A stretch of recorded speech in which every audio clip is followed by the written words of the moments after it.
Hi, it's Leslie with another installment of Home Seller Bootcamp, and today's topic is mental preparation. Are you up for the challenge? What is mental preparation when it comes to the process of selling your home? Well, think of it this way. Selling your home is like taking on another job. You have to be prepared for that. The harder you work, the bigger the paycheck you're going to get. That's kind of the analogy that I like to use. So why is it important to be mentally tough and mentally prepared when you take on the challenge of selling your home? Because if you don't, the market will cream you, period.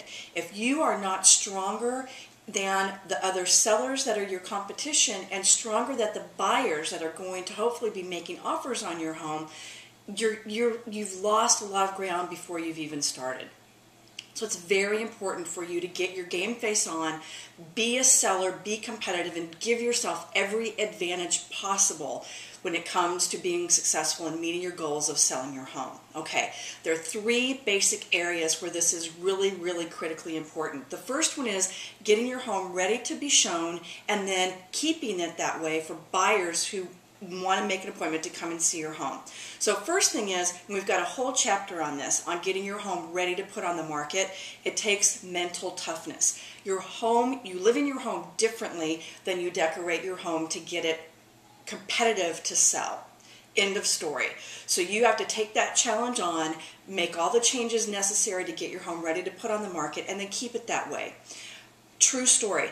Had a client, mom and dad left town, adult son was at home, buyer's agent calls to make an appointment to come and show the house, and he says no, because he was home with his girlfriend that night, it was inconvenient, and didn't want to be bothered. It was a cash buyer who was only in town for that afternoon and early evening, and because they couldn't get in to see my client's home, they made an offer to purchase and closed on another house in 30 days. That buyer was completely turned off by the fact that the house was not available to be seen. So, mental toughness. You have to be in the game and you have to take on a whatever it takes attitude to be successful as a home seller. Okay, and then keeping it clean, keeping it picked up. I know it's tough. It's tough when you leave the house, every single time you leave the house, to leave it like it's ready to show. But the more you can do that, the better the home is going to show for that one. All it takes is one great buyer to come in and see your house. So don't ever miss the opportunity to present your house in the best possible light to that one prospective buyer. Take on the Boy Scout motto. Always be prepared. That's just as simple as it gets when it comes to keeping your home in the shape it needs to be in to be seen by a prospective buyer.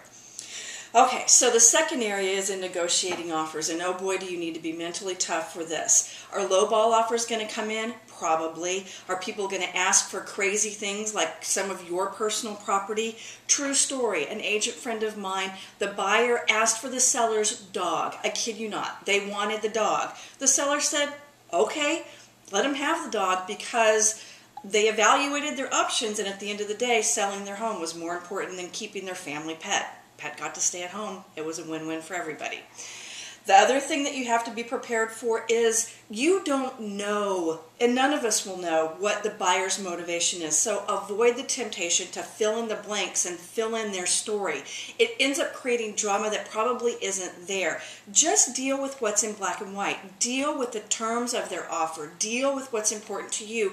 And then counter them on anything that you would like to turn around, that you would like to make different, that you would want to change. Okay, so just deal with what's in black and white, and then deal with the business end of things, because at the end of the day, this is a business transaction, getting your home sold. So just think of it that way.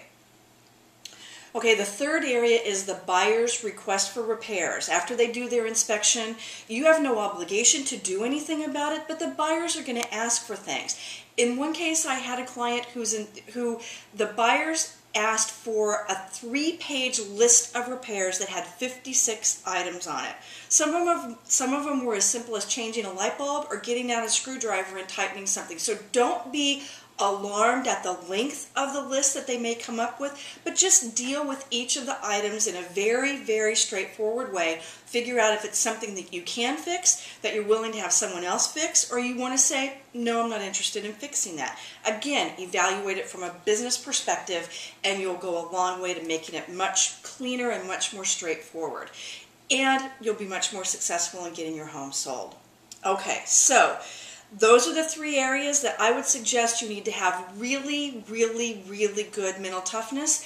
Be strong, be resolute in your commitment to your success as a home seller in the areas of getting your home ready to sell and keeping it ready to show at a moment's notice and making it convenient for the buyers to see it. The second area is in negotiating offers, and the third area is in dealing with the buyer's request for repairs. Be committed to your mental toughness in those 3 areas, and you'll vastly improve your chances for success as a home seller. I'm Leslie, just keeping it real in Orange County real estate, and I wish you the best of luck.